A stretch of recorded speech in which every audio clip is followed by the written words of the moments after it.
Sena had always loved the sky more than anything else.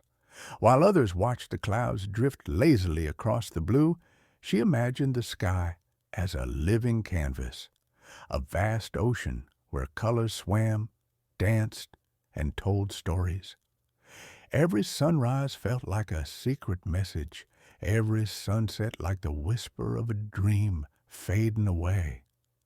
She lived in a small seaside village where mornings began with the cry of seagulls and the smell of salt in the air. Her family owned a tiny bakery, and every dawn, while her mother kneaded the dough, Sena would stand by the window, watching the horizon turn from deep violet to gold. But lately, something strange had begun to happen. The sky no longer changed its colors. Every morning, the same dull gray greeted her. No pinks, no gold, no lavender. Even the stars at night seemed dimmer, as if they too were fallen asleep forever. One evening, as she stood by the shore, a soft glimmer caught her eye. A drop of light, like liquid starlight, floating just above the waves. She reached out, and it landed gently in her palm. It felt warm, alive. Before she could blink, the droplet began to pulse, and from it came a tiny voice. "The colors are dying, Sena." "The painter has vanished." "The painter," she whispered, "the one who paints the skies, the guardian of the dawn and dusk. Without him, the world will fade into gray." Sena didn't hesitate. "Then I'll find him." The droplet shone brighter, swirling into a trail of light that arched into the horizon. Without a second thought, Sena followed. She walked across the beach, climbed over jagged rocks, and reached the cliffside where the sea met the wind. The trail led her toward a narrow cave that hummed faintly like a heartbeat.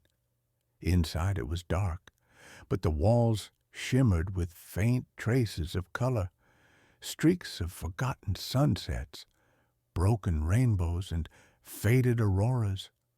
At the end of the tunnel, she stepped into a vast chamber that opened to the sky, a hidden realm floating above the clouds. She gasped. Thousands of shimmering ribbons stretched across the air, connecting massive orbs of light, each pulsing like a heartbeat. But in the center, a single easel stood, empty.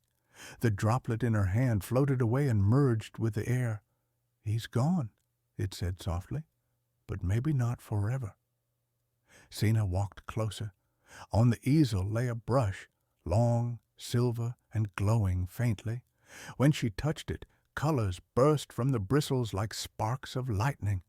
The air trembled, and a low, rumbling voice echoed through the clouds. "Who dares touch the brush of dawn?" Sena stepped back. "I'm looking for the painter. The colors are fading.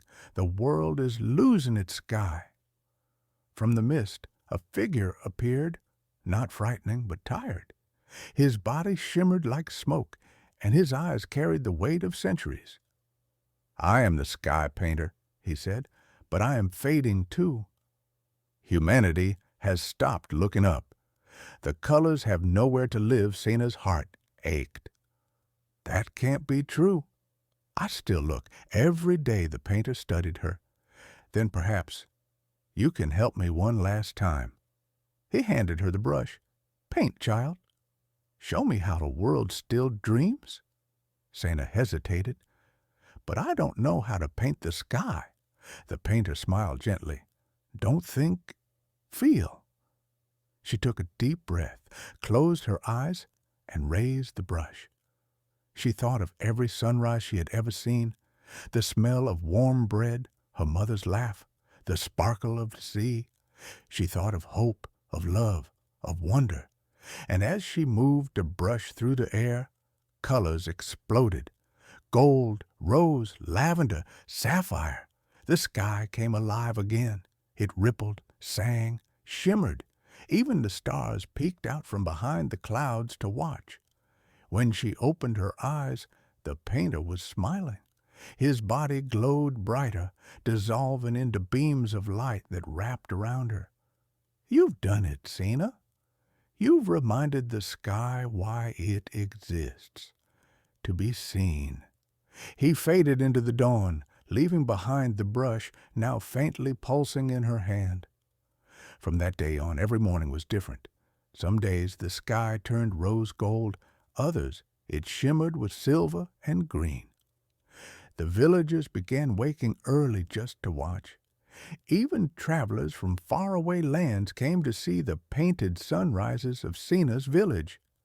And sometimes, when the colors grew too bright or the stars too playful, Sena would stand by the sea, hold up her brush, and whisper, "For you, painter, I'm still looking up."